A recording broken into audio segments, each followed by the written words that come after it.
வாழ்க வையகம், வாழ்க வையகம், வாழ்க வளமுடன். குரு வாழ்க, குருவே துணை. சிந்தனையை உடல் நலத்தை சீரமைத்து உய்வித்த குருவே வாழ்க, வாழ்க வளமுடன். என்னுடைய பேரு டாக்டர் லாவண்யா. நான் ஒரு ஹோமியோபதி மருத்துவர். மேலும் உடலியல்ல நான் முதுகலை பட்டமும் பெற்று இருக்கேன். இப்போ நான் வேதாத்ரி மகரிஷி காலேஜ் ஆஃப் யோகால உதவி பேராசிரியரா பணிபுரிகிறேன். இன்னைக்கு நாம பார்க்கக்கூடிய தலைப்பு யூனிட் 5ன்னு சொல்லக்கூடிய அலகு 5ல உடல் அமைப்பில் யோக பயிற்சிகள் ஏற்படுத்தும் மாற்றங்கள் மற்றும் தாக்கங்கள் நம்ம பார்க்குறோம். இப்போ அதுக்கு முன்னாடி நாம பார்க்க வேண்டியது என்னன்னா, இந்த அலகு யூனிட் 5ல நம்ம ஜென்ரலா என்ன பார்ப்போம் அப்படின்னு சொல்லி பார்த்தீங்கன்னா, நம்மளுடைய யோக பயிற்சிகள் என்னென்ன மாற்றங்கள் உடல்ல ஏற்படுத்துது, அத விஞ்ஞான ரீதியா நம்ம கொஞ்சம் பார்க்க போறோம்.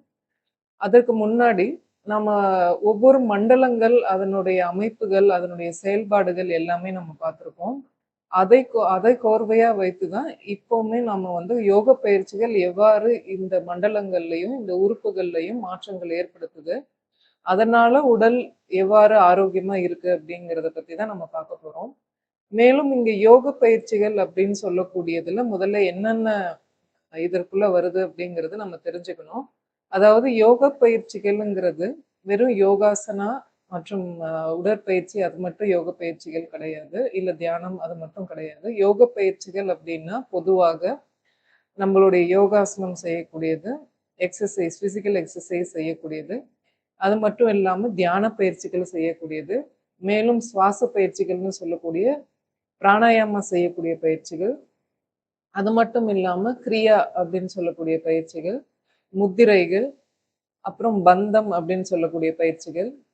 ஸோ இந்த மாதிரி பல வகையான யோக பயிற்சிகள் சேர்ந்தது தான் நம்மளுடைய யோக பயிற்சிகளா நம்ம குறிப்பிடுறோம்.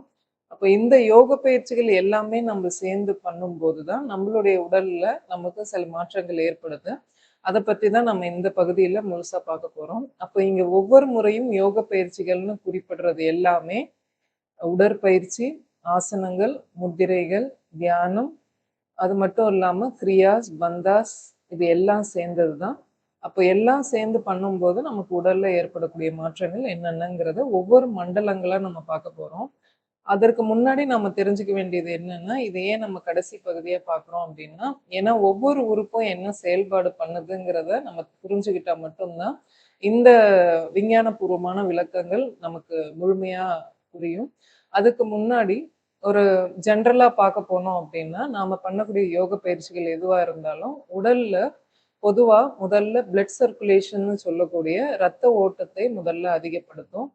அதற்கு அடுத்தது பார்த்தீங்கன்னா, இப்போ ஃபார் எக்ஸாம்பிள் நீங்க ஒரு ஆசனா பண்றீங்க அப்படிங்கும்போது, அங்க ஒரு ஆசனா பண்ணும்போது, அங்க மசில் ஸ்ட்ரெச்சுன்னு சொல்லக்கூடியது, மசில் கன்ட்ராக்ஷன் சொல்லக்கூடியது ஏற்படுறதுனால, பொதுவா ஒரு மசில் கன்ட்ராக்ட் ஆகி ஸ்ட்ரெச் ஆகும்போது, அங்க ரத்த ஓட்டம் அதிகப்படும். அதே மாரி நீங்க பிராணாயாம பயிற்சி பண்றீங்க அப்படின்னு சொல்லி பார்த்தோம்னா, பிராணாயாம பயிற்சி செய்யும்போது, உங்களுடைய லங்ஸ்ன்னு சொல்லக்கூடியது நல்லா சுருங்கி விரிவடைறதுனால, நெறைய நீங்க நார்மலா வந்து நம்ம ஷாலோ பிரீத்ன்னு சொல்லி சொல்லுவாங்க. நார்மலா வந்து நீங்க எடுக்கக்கூடிய ஆக்ஸிஜன் வந்து ரொம்ப கம்மியான அளவு நம்ம எக்ஸ்சேஞ்ச் எடுக்கிறோம். கார்பன் டை ஆக்சைடு ரொம்ப கம்மியான அளவுலயே நம்ம விடுறோம். ஏன்னா, அது ஷாலோ பிரீத் பண்றதுனால. இதுவே நம்ம பிராணாயாம பயிற்சி பண்ணும்போது, நல்ல டீப் பிரீத் ஆழமான ஒரு சுவாசம் உள்ள போய் வெளியில ஏற்படுறதுனால, நமக்கு நமக்கு நெறைய ஆக்ஸிஜன் நமக்கு வந்து கிடைக்குது. ஏன்னா, நமக்கு நெறைய ஆல்வியோலைஸ் ஓப்பன் ஆகுது. லங்ஸ் நல்ல எஃபிஷியன்ட்டா இல்ல ரொம்ப திறம்பட செயல்படுது அப்படிங்கிறத சொல்லலாம்.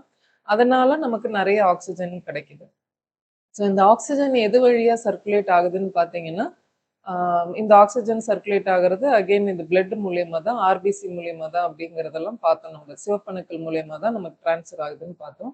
அப்போ ஒவ்வொரு செல்களுக்குமே என்ன ஆகும், அடிப்படையா இந்த ஏரோபிக் ரெஸ்பிரேஷன்னு சொல்லக்கூடியது. மோர் அமௌண்ட் ஆஃப் ஆக்ஸிஜன் வந்து ஒவ்வொரு செல்களுக்குமே சென்றடையுது. ஏன்னா, நமக்கு ரத்த ஓட்டம் அந்த இடத்துல அதிகப்படுறதுனால. ஏன்னா ரத்த ஓட்டம் இருந்தாலே அதுக்கு பின்னாடி அந்த ரத்தத்துக்கு பின்னாடி இருக்கக்கூடியது செல்லக்கூடியது என்னன்னா, அந்த ஆர்பிசின்னு சொல்லக்கூடியது. அந்த ஆர்பிசில என்ன இருக்குன்னா, ஆக்ஸிஜன் அப்படிங்கிறது தான். அந்த ஏரோபிக் ரெஸ்பிரேஷன்னா, அந்த exchange of oxygen and carbon dioxide in the tissues. அந்த திசுக்களுக்கு நெறைய ரத்த ஓட்டமும், நெறைய ஆக்ஸிஜனும் கிடைக்கிறதுனால, அந்த திசு இயல்பாவே வலிமை அடையுது. மேலும் அதனுடைய செயல்பாடும் அதிகரிக்கும். இதுதான் பொதுப்படையா எந்த யோக பயிற்சிகள் செய்தாலுமே உங்களுடைய உடல்ல ரத்த ஓட்டம் அதிகப்படுது. நம்ம அந்த oxygen and carbon di oxide circulation சொல்லக்கூடியது அது அதிகப்படுது. இது மட்டும் இல்லாம மேலும் பல மாற்றங்கள் வந்து உங்க உடல்ல ஏற்படுது. அதுக்கான அடிப்படை இதுதான். இது மட்டும் இல்லாம ஞானிகள், யோகிகள் சொன்னது என்னன்னு சொல்லி பார்த்தீங்கன்னா, முதல்ல ஒரு ரத்த ஓட்டம் அதிகப்படும்போது, அதனைத் தொடர்ந்து வரக்கூடிய காற்றோட்டம், அதுக்கு தொடர்ந்து வரக்கூடிய பிராணா ஃப்ளோன்னு சொல்லி சொல்லுவாங்க. உயிரோட்டம். இது இல்லாம ஜீவகாந்த ஓட்டம். ஸோ நம்ம உடல்ல வந்து ரத்த ஓட்டம், வெப்ப ஓட்டம். வெப்பம்ங்கிறது பொதுவாவே ரத்த ஓட்டம் அதிகமாகும்போது, நமக்கு அத தொடர்ந்து ரத்த ஓட்டம், வெப்ப ஓட்டம், காற்றோட்டம், உயிரோட்டம், ஜீவகாந்த ஓட்டம் எல்லாமே வந்து நமக்கு அந்த இடத்துக்கு சீர்மை அடையுதுன்னு சொல்லி சொல்லலாம். பேலன்ஸ் ஆகுதுன்னு சொல்லி சொல்லலாம்.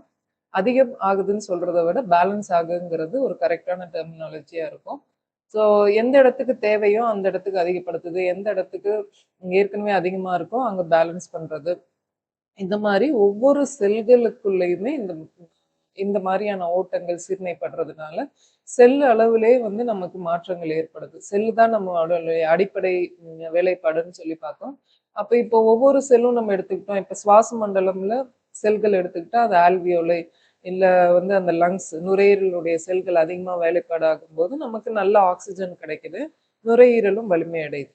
இதே மாதிரி நம்ம பிரெயின் செல்ஸ்ன்னு சொல்றோம். பிரெயின்ல இருக்கிற செல்லுக்கு இதே 5 ஓட்டங்களும் மேன்மைப்படும்போது, பிரெயின் செல்ஸினுடைய வேலைப்பாடு அதிகமாகுது. அதனுடைய வேலைப்பாடு அதிகமாகும்போது, நம்ம உடல்ல நல்ல ஆரோக்கியம் மேம்படுது. பிரெயின்னு சொல்லக்கூடிய மூளையினுடைய செயல்பாடு அதிகரிக்கும். அப்போ நம்ம எந்த யோக பயிற்சிகள் செய்தாலுமே, அந்த ஒவ்வொரு செல்கள் அளவுலயுமே நம்மளுக்கு மாற்றங்கள் ஏற்படுறது. இந்த சர்க்குலேஷன்னு சொல்லக்கூடிய இந்த ரத்த ஓட்டத்தினுடைய சர்க்குலேஷன் அடிப்படையா வைத்து மற்ற சர்க்குலேஷனுமே இம்ப்ரூவ் ஆகுறதுனால தான். இது வந்து முதல்ல நம்ம தெரிஞ்சுக்கக்கூடிய அடிப்படை. இது மட்டும் இல்லாம நம்ம ஒவ்வொரு உறுப்புகள்ல என்ன மாற்றம் ஆகுதுங்கிறது தான் இங்க நம்ம விரிவான ஒரு விளக்கங்களோட நம்ம பார்க்க போறோம். அப்ப முதல்ல நம்ம பார்க்கக்கூடியது என்ன அப்படின்னு சொல்லி பார்த்தீங்கன்னா, இப்போ இது மட்டும் இல்லாம நம்ம இப்போ ஒவ்வொரு செல்கள்லயுமே மாற்றம் ஏற்படுதுன்னு பார்த்தோம். ஒவ்வொரு சர்க்குலேஷன் இம்ப்ரூவ் ஆகுதுன்னு பார்த்தோம். இப்ப நம்ம தசை மண்டலம் எடுத்தோம்னா, இப்ப மஸ்குலர் சிஸ்டம்னு சொல்லக்கூடியது.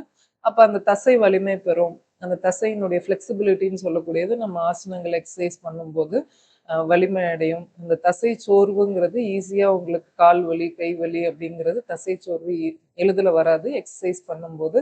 ஏன்னா நம்ம சர்க்குலேஷன் அதிகப்படுத்திடுறோம்.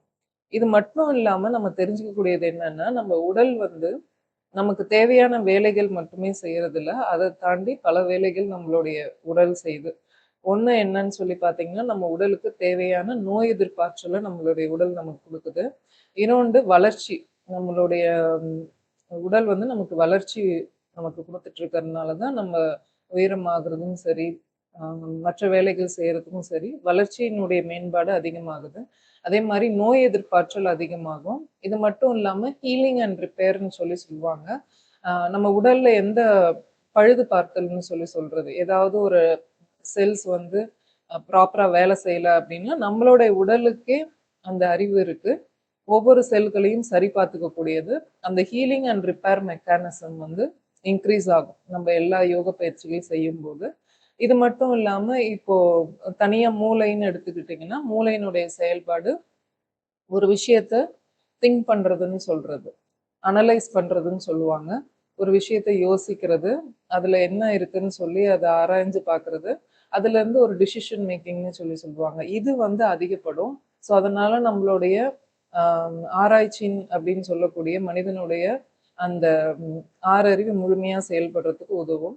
அதே மாதிரி அ மற்ற இதெல்லாம் பார்த்தீங்கன்னா, பிரெயின்ல வேவ்ஸ்ன்னு சொல்லி சொல்லுவாங்க. Beta wave, alpha wave, theta wave, delta வேவ்ன்னு சொல்லிட்டு. அந்த வேவ்ஸ்ல ஒரு பேலன்ஸ் வர்றதுனால, நம்ம வந்து ரொம்ப நேரம் ரிலாக்ஸ்டா இருக்கிறதுக்கும், காமா இருக்கிறதுக்கான வேவ்ஸ் வந்து நமக்கு அதிகமா பிரெயின் வேவ்ஸ் வந்து இன்க்ரீஸ் ஆகும். அதே மாதிரி பார்த்தீங்கன்னா, நம்ம பாராசிம்பத்தெடிக் நர்வஸ் சிஸ்டம்னு சொல்லி சொல்லுவோம். நம்ம படிச்சிருக்கிறோம். சிம்பத்தெடிக் அண்ட் பாராசிம்பத்தெடிக் நர்வஸ் சிஸ்டம்னு சொல்றது. அதுல பொதுவாவே யோக பயிற்சிகள் செய்யும்போது, பெரும்பாலும் நம்மளுடைய பாராசிம்பத்தெடிக் நர்வஸ் சிஸ்டம் அதனுடைய வேலைப்பாடு அதிகமாகும். அதனுடைய வேலைப்பாடு அதிகமாகறதுனால, பொதுவாவே நம்மளால ஒரு நிதானமாகவும், ஒரு ஸ்ட்ரெஸ் இல்லாம காமா, ரிலாக்ஸ்டா இருக்கிறதுக்கு அந்த பாராசிம்பத்தெடிக் நர்வஸ் சிஸ்டம் ஹெல்ப் பண்ணுது.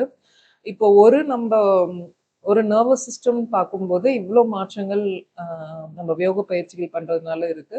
இதுவே ஒவ்வொரு மண்டலமா பார்த்தோம் அப்படின்னா, சுவாச மண்டலம்ல என்ன ஆகுது? இதே வந்து ஹார்மோன்னு சொல்லக்கூடிய எண்டோக்ரைன் மண்டலங்கள்ல என்ன ஆகுது? அப்படின்னு சொல்லி பார்க்கறது தான் இந்த பகுதி. ஸோ பொதுப்படையா நாம இப்ப பார்த்துருக்குறோம். உடல்ல எந்த அளவுக்கு யோகாசன பயிற்சிகள் சில மாற்றங்கள கொண்டு வருதுன்னு சொல்லி. இப்போ ஒவ்வொரு ம் அ அமைப்பு, ஒவ்வொரு மண்டலங்களா பார்க்கலாம். இல்ல ஒவ்வொரு இடத்துலயும் யோக பயிற்சிகள் பண்றதுனால என்ன மாற்றங்கள்னு சொல்லி, நான் மறுபடியும் பதிவு பண்றேன். யோக பயிற்சிகள்ங்கிறது, அது பல பயிற்சிகள ஒண்ணு சேர்ந்தது தான். ஸோ அதனால நம்ம ஆசனங்கள், எக்ஸர்சைஸ்ன்னு சொல்லக்கூடியது, தியானம், முத்திரைகள், பந்தங்கள், கிரியாஸ் அப்படின்னு சொல்லக்கூடியது, பிராணாயாம பயிற்சிகள் எல்லாமே சேர்ந்தது தான். அப்போ நம்ம இங்க வந்து எடுத்துக்காட்டா சில பயிற்சிகள் எப்படி வந்து இம்பாக்ட்ன்னு சொல்லக்கூடியது, உங்களுடைய உடல்ல வந்து எந்த அளவுக்கு மாற்றங்கள் ஏற்படுத்துதுங்கிறதையும் பார்க்கலாம். முதல்ல நம்ம ஆரம்பிக்கக்கூடியது செல் அப்படிங்கிறது. ஸோ செல்ல நம்ம யோக பயிற்சிகள் பண்ணும்போது என்ன வகையான தாக்கம் ஏற்படுதுங்கிறது. அப்ப பொதுவாவே செல்லினுடைய வேலைகள் என்னன்னு சொல்லி பார்த்தீங்கன்னா, நம்மளுக்கு உடலுக்கு தேவையான ஆம், ரசாயன மாற்றங்கள் உற்பத்தி பண்றது இல்லாம, மேலும் மைட்டோகாண்ட்ரியான்னு சொல்லி பார்த்திருக்கோம். அதுல செல் உற்பத்தின்னு பார்த்திருக்கிறோம். மேலும் ஹீலிங் மெக்கானிசம், ரிப்பேர் மெக்கானிசம் பண்ணுதுன்னு சொல்லி பார்த்திருக்கிறோம். ஸோ இந்த மாதிரி ஒவ்வொரு வேலைப்பாடுமே செல்கள்ல அதிகரிக்கப்படுது. ஏன்னா அந்த செல்களுக்கு பொதுவாக இந்த சர்க்குலேஷன்னு சொல்லி இம்ப்ரூவ் ஆகுதுன்னு சொல்லி பார்த்தோம். நம்ம யோக பயிற்சிகள் பண்றதுனால. அப்ப அந்த ரத்த ஓட்டம் அதிகமாகறதுனால ஆக்ஸிஜன் சத்து அதிகமா அந்த செல்களுக்கு கிடைக்குது. ஆக்ஸிஜன் சத்து கிடைக்கும்போது செல்கள் தாம் பண்ண வேண்டிய வேலைகளை சரிவர செய்யறதுக்கு இந்த பயிற்சிகள் வந்து ஒரு ஒரு வழிவகை பண்ணுது. அதே மாதிரி நம்ம பொதுவா வந்து பிராணாயாமம், தியான பயிற்சிகள், மேலும் மென்மையான ஆசனங்கள் பண்ணும்போது ஒவ்வொரு செல்களுமே புத்துணர்ச்சி அடையுறத நம்ம பார்க்கலாம். மேலும் எலும்புகள், இப்போ எலும்பு மண்டலத்துக்கு போலாம். போன்ஸ்ல என்ன ஆகுதுன்னு சொல்லி பார்த்தீங்கன்னா, பொதுவாவே போன்ஸ்னுடைய வேலை என்னன்னா, நம்மளுடைய கால்சியம் அப்படிங்கிறது, பாஸ்பேட் அப்படிங்கிறது நம்மளுடைய போன்ஸ்ல ஸ்டோர் ஆகும். ஆ மேலும் வந்து போன்ஸுங்கிறது ஒரு வலிமை தன்மையோட இது. மனிதனுக்கு வந்து பொதுவாக நடக்கிறதுக்கும், இல்ல ஒரு வலிமையை குடுக்குறது போன்ஸ் அப்படிங்கிறது தான். அது மட்டும் இல்லாம, இந்த போன்ஸ் வந்து ப்ராப்பரா இல்ல அப்படின்னு சொல்லி பார்த்தீங்கன்னா, ரொம்ப சீக்கிரமாவே அந்த போன் வந்து கரையிறது அப்படிங்கிறது, எலும்புகள் கரையிறதல் தான் அல்லது எலும்புகள் மெலிதல்னு சொல்லி சொல்லுவாங்க. ஆஸ்டியோபோரோசிஸ் வந்து ஈஸியா ஒருத்தருக்கு வரும். அந்த ஆஸ்டியோபோரோசிஸ்லாம் ஆகாம, போன் வந்து எளிதா கரையாம, இந்த போனினுடைய அடர்த்தி வந்து அதிகமாகுது. மேலும் வந்து கால்சியம் வந்து ஸ்டோரேஜும் இம்ப்ரூவ் ஆகுது. அது மட்டும் இல்லாம போன்க்குள்ள பார்த்தீங்கன்னா, போன் மேரோ எலும்பு மஜ்ஜைன்னு சொல்லிட்டு இருக்கும். அதனுடைய வேலைப்பாடும் அதிகமாகுறதுனால, நம்மளுடைய ரத்த செல்கள்னு சொல்லுவாங்க. ஆர்பிசிஸ் புரொடக்ஷன், டபிள்யூபிசி புரொடக்ஷன் எல்லாமே இம்ப்ரூவ் ஆகுறத நம்ம பார்க்கலாம். ஸோ போனினுடைய டென்சிட்டின்னு சொல்லக்கூடியது, போன் டென்சிட்டி நம்ம எக்ஸர்சைஸ் மற்றும் யோக பயிற்சிகள் பண்றதுனால போன் டென்சிட்டி ஸ்ட்ராங்கரா இருக்கும். பொதுவாவே ஏஜ் அதிகமாகும்போது நம்ம உடலுக்கு நிறைய கால்சியம் மற்ற சத்துக்கள் தேவைப்படும் போது அது போன்ல இருந்து பொதுவாக உறிஞ்சப்படுது. அது எல்லாமே தடுக்கப்பட்டு போனுடைய டென்சிட்டி வலிமையாகிறத பார்க்கலாம். அதனால வந்து பொதுவா வந்து ஓல்ட் ஏஜ்ல வந்து வரக்கூடிய ப்ராப்ளம், போன் சம்பந்தமான ப்ராப்ளம் எல்லாமே நம்ம தவிர்த்துக்கலாம். நிறைய யோகாசன பயிற்சிகள் போன் ஸ்ட்ரென்த் இன்க்ரீஸ் பண்றது இருக்கு. பொதுவா வந்து வீரபத்ராசனா, விருட்சாசனா இது எல்லாமே வந்து நம்மளுடைய எலும்புகளுக்கு வலிமையை கொடுக்கும். மேலும் அடுத்தது பார்த்தீங்கன்னா, மூட்டுகள்னு சொல்லி சொல்லுவோம். மூட்டுகள்னா ஜாயிண்ட்ஸ்ன்னு சொல்லி சொல்றது. ஸோ பொதுவா ஜாயிண்ட்ஸ்னுடைய ஃபங்ஷன் என்னன்னு பார்த்தீங்கன்னா, ஃப்ளெக்சிபிலிட்டி, ஈஸி மூவ்மெண்ட்டு இது எல்லாம் தான். பொதுவா ஒரு மனிதனுக்கு பார்த்தீங்கன்னா, அந்த ஜாயிண்ட்ல வந்து ஆ ஈஸியா வரக்கூடிய ப்ராப்ளம் என்னன்னா, ஒண்ணு வந்து ஸ்டிஃப்னஸ்ன்னு சொல்லி சொல்லுவாங்க. இன்னொன்னு வந்து பார்த்தீங்கன்னா, அந்த சைனோவியல் ஃப்ளூயிட் வந்து கம்மியாகிறது. இதனால என்ன ஆகும்னா, மூட்டுகள்ல வலி, மேலும் மூட்டுகள்ல ஸ்டிஃப்னஸ் இருக்கிறத நம்ம பார்க்கலாம். அதனால நாம வந்து இப்போ யோக பயிற்சிகள் சரிவர செய்யும்போது, அந்த சைனோவியல் ஃப்ளூயிட் குறையாம, அதனுடைய உற்பத்தி வந்து சீர்மையா இருக்கும். மேலும் வந்து என்ன ஆகும்னா, மூட்டுகள்ல இந்த நெகிழ்வுத்தன்மைன்னு சொல்லுவாங்க. அந்த ஃப்ளெக்சிபிலிட்டி வந்து மூட்டுகளுக்கு அதிகமாகுறதுனால, நம்ம வந்து ஈஸியா நம்ம உட்கார்ந்து எந்திரிக்கிறதுக்கு, மேலும் அந்த வலிகள் இல்லாம ஈஸியா நம்ம வந்து நம்மளுடைய வேலைகள செய்யறதுக்கு, இந்த ஜாயிண்ட் உடைய ஃப்ளெக்சிபிலிட்டிங்கிறது ரொம்ப ரொம்ப முக்கியம். அது வந்து நம்ம யோக பயிற்சிகள் செய்யும்போது இம்ப்ரூவ் ஆகும். அடுத்தது பார்த்தோம்னா, பொதுவா தசைகள். தசைகள்ல வந்து என்ன ஆகும் நம்ம யோக பயிற்சிகள் செய்யறதுனால அப்படின்னு சொல்லி பார்த்தீங்கன்னா, எக்ஸர்சைஸ் அண்ட் யோகா செய்யும்போது தசை வந்து வலிமை பெறும். ஸ்ட்ரெங்த் ஆகும். நம்மளுடைய மசில்ஸ் வந்து ஃப்ளெக்சிபிலிட்டி வந்து மசில்ஸ்ல இம்ப்ரூவ் ஆகும். அது மட்டும் இல்லாம easy tiredness or lack of energy to the muscles இல்லாம, ஏன்னா அதிகப்படியான ரத்த ஓட்டம் இருக்கிறதுனால, பொதுவாவே மசில் குள்ள இருக்கக்கூடியது நம்ம மைக்ரோஸ்கோப்பா பார்த்தோம்னா, அதுக்குள்ள இருக்கிறதுமே மசில் செல்கள் தான் சொல்லக்கூடியது. தசை செல்கள் தான் இருக்கும். அப்ப நம்ம ஒவ்வொரு இடத்துலயுமே நம்ம பிளட் சர்க்குலேஷன் அதிகமானதுனால, தசை செல்கள்னும் அதனுடைய வேலைப்பாடு அதிகப்படுத்தும்.